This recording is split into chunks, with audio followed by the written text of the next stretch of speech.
और मेरी माँ ने मुझे सिखाया है कि आपसे गलती से भी किसी महिला का अपमान ना हो। स्टार्टिंग में तो मुझे पता नहीं था कि चंद्रशेखर की शादी हो गई है।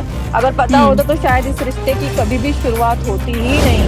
क्योंकि ये मेरा व्यक्तिगत मामला है, इसलिए मैं जो भी बात कहूँगा वो महिला की गरिमा का ध्यान रखते हुए, उसके सम्मान का ध्यान रखते हुए मैं कोर्ट में ही अपनी बात रखूँगा। यूपी के नगीना से सांसद चंद्रशेखर आजाद एक बार फिर विवादों में घिर गए हैं। इंदौर की रोहिणी घावरी ने उन पर धोखा देने का आरोप लगाया है। रोहिणी ने कहा है कि वह हमारे साथ रिलेशन में थे और बाद में मुकर गई। तो वहीं अब उनके व्यक्तिगत यानी पर्सनल फोटो और चैट भी वायरल हो रहे हैं। वहीं इन आरोपों पर चंद्रशेखर ने चुप्पी तोड़ी है। उन्होंने कहा है कि सारे आरोपों पर मैं कोर्ट में जवाब दूंगा। वहीं अपने रिश्ते को लेकर डॉक्टर रोहिणी घावरी ने कई खुलासे किए हैं। वह अभी स्विट्जरलैंड में हैं। उनका कहना है कि चंद्रशेखर आजाद ने उनका और कई अन्य युवतियों का शोषण किया है। आइए आपको बताते हैं कि सांसद चंद्रशेखर पर आरोप लगाने वाली रोहिणी घावरी कौन है। रोहिणी इंदौर की रहने वाली हैं और फिलहाल स्विट्जरलैंड में एक एनजीओ चला रही हैं। उन्होंने 2019 में यूएन में जय श्री राम के घोष के साथ भाषण दिया था, जिसे उन्हें अंतर्राष्ट्रीय पहचान मिली। साथ ही वह सामाजिक कार्यों में काफ़ी अग्रणी रहती हैं। रोहिणी के पिता इंदौर में सफाई कर्मचारी रहे हैं।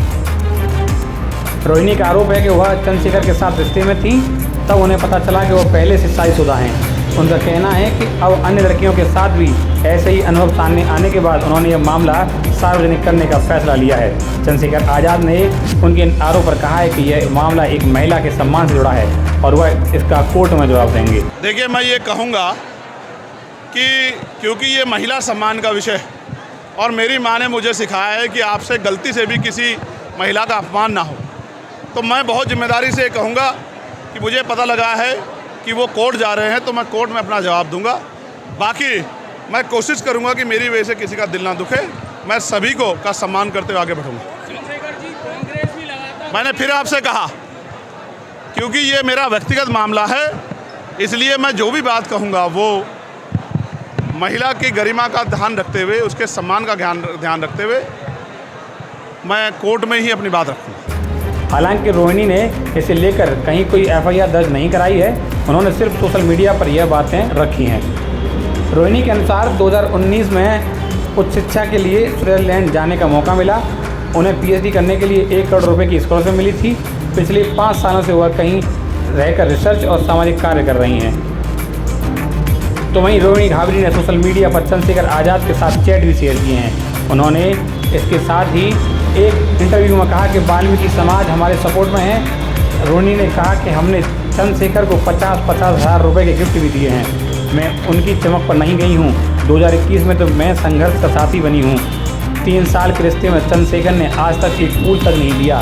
मैं उन्हें 50-50 हज़ार के रुपए की जैकेट और जूते दिए हैं। फिर आप कैसे कह सकते हैं कि मैं पैसों से उनसे जुड़ी हूँ। तो वहीं रोहिणी घावरी ने सोशल मीडिया पर काफ़ी एक्टिव हैं। उन्होंने एफआईआर को लेकर कहा कि मैं अभी स्विट्जरलैंड में हूँ, इसकी वजह से सोशल मीडिया के जरिए अपनी बातों को रख रही हूँ।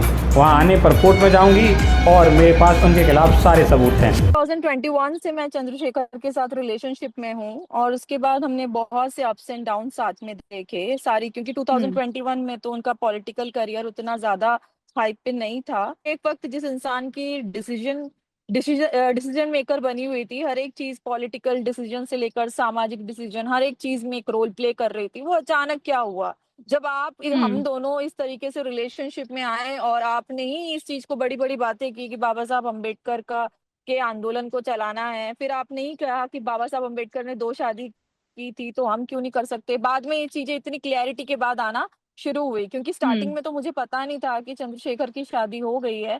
अगर पता होता तो शायद इस रिश्ते की कभी भी शुरुआत होती ही नहीं। मैं नहीं, उनकी पार्टी के लोग जानते हैं, उनके साथ के लोग जानते हैं कि वो कितने डिप्रेस्ड हो गए थे जब मैंने उनको छोड़ने का फैसला किया था। फिर इतना दबाव, एवरीडे सुसाइड करने की धमकी देना या उस तरह की बात करना, फिर रोना, सारी चीजें जो मैंने, फिर मुझे इतनी मजबूरी हो जाती है प्रूफ एविडेंस दिखाने की लोगों को, क्योंकि बात सुनना नहीं चाहते हैं लोग। सिर्फ एक राजनीति और एक नेता देख रहे हैं। मैं एक कॉमन पर्सन की तरह अपनी बात रखती हूँ और मैं चाहती हूँ कि वो मेरे लिए भी कॉमन पर्सन है। मैंने तो एक गरीब चंद्रशेखर को पसंद किया था, मैंने सांसद चंद्रशेखर को पसंद नहीं किया था। मैंने उस चंद्रशेखर को पसंद किया था उस वक्त जो एक टी-शर्ट पहन के गरीबी में अपनी फैमिली के बीच या अपने गांव के घर में एक छोटे से घर में बैठकर मुझसे वीडियो कॉल करते थे और मैं स्विट्जरलैंड में थी। रोहिणी घावरी के मामले आने के बाद यह मामला राजनीतिक तूल पकड़ गया है, तो वहीं चंद्रशेखर आज़ाद के लिए यह गले की हड्डी बनता दिखाई दे रहा है। Bureau report MBTV।